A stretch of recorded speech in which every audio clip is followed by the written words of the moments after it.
Well, right now it is time for our Sustainable Soy Update. For the next several weeks, you can tune into AOA as we talk about all things sustainable soy and the work going on with the United Soybean Board, your soy checkoff. And today we're talking about the recent news surrounding the Land Use Change Initiative, the LUCI as it is referred to. Here for a conversation with us, pleased to have Jack Cornell, Director of Sustainable Supply at the United Soybean Board, joining us here for our Sustainable Soy Update. Jack, good to talk with you again. How are you? Yeah, super excited to be here. Let's start this off, Jack. What led to the creation of the Land Use Change Initiative? Why did farmers need to build their own table, so to speak, in discussions on land use change? Yeah, we started seeing a lot of people represent U.S. agriculture and farming, and because they were looking at geospatial and modeling, right? And so they were trying to try to figure out what is actually happening on the ground. And what we found is that people were actually misrepresenting what was happening on the ground. And, based off of how these geospatial models work, what is pasture ground or CRP land, or what is a grassland? And so it got super confusing.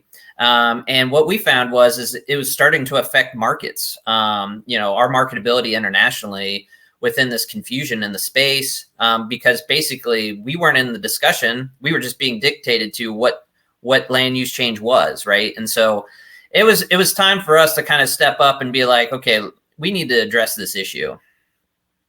Well, how is LUCI addressing some of the challenges of inconsistent definitions, metrics for land use change you're kind of alluding to there? And why is this so important for the agricultural sector?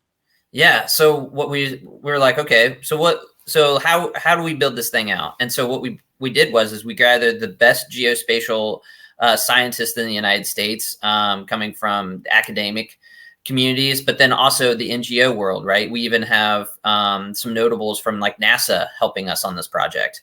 And so we wanted to really build out a collaborative research project where it's not one-sided. There's everybody's kind of there can kind of chime in and really kind of think about how can we formulate and move this space in a positive, productive way for U.S. agriculture.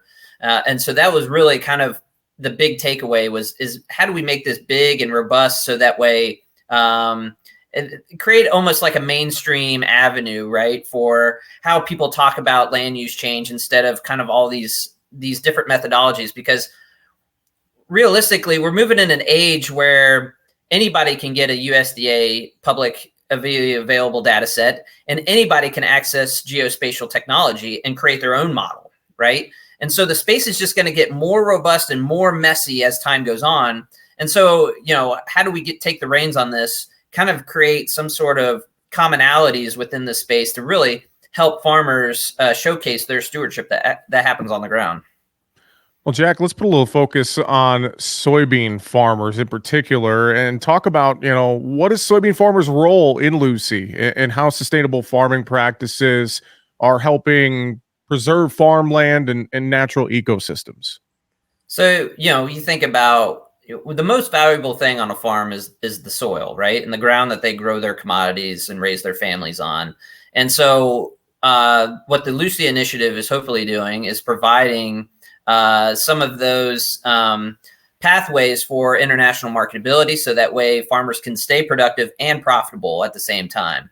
And so really, so for farmers, it's really just continue to freedom to operate, right? And so this is really hoping to increase their marketability internationally, but also kind of continue to give them the freedom to operate, because then we can utilize this information to showcase the stewardship that is happening on the ground. And we really want to, and then the other thing is probably break down some of these barriers that have been built that would, stifle some of the farmers' innovative, creative ideas about how they utilize land, but also prevent future barriers for building, where it would prevent farmers from being innovative. What are some of the most significant long-term changes you see farmers making to protect land resources while remaining competitive in the global picture, Jack?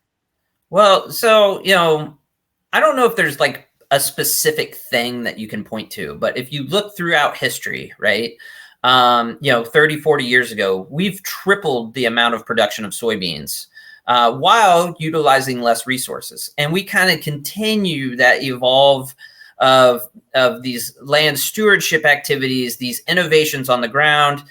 And so really, from a farmer's perspective, is how the commodity organization, the Soy Checkoff, is helping you, is really kind of, providing that fertile ground for you to be the manager of your land, right? To continue that stewardship, because, there's no one way to do it. And the people on the ground know the best way to manage their land, right? They have that inherent generational approach to their farm, right? They want to continue to have their family investing in that farm, pass it down to the next generation. And there's no corporate entity that's going to have that same tie to the land. And we want to make sure the farmers that are on the ground have that ability to continue to make those investments and make those changes that they deem fit. And I think over time, it's going to highlight, and showcase our productive nature, right? We've shown this evidence over the last 30, 40 years. And I think we need to continue to do that. Well, and I think a lot of this work going on with land use change modeling and LUCI, the land use change initiative, can really give U.S. farmers and soybean farmers an edge. And I know folks can learn more on the Land Use Change Initiative webpage. We will post that link up on our website, social media, and with the podcast of this week's Sustainable Soy Update. We are up against the clock, though, with that. Jack Cornell, Director of Sustainable Supply at the United Soybean Board, thanks for telling us more about the Land Use Change Initiative and being with us on this week's Sustainable Soy Update. All right, thank you.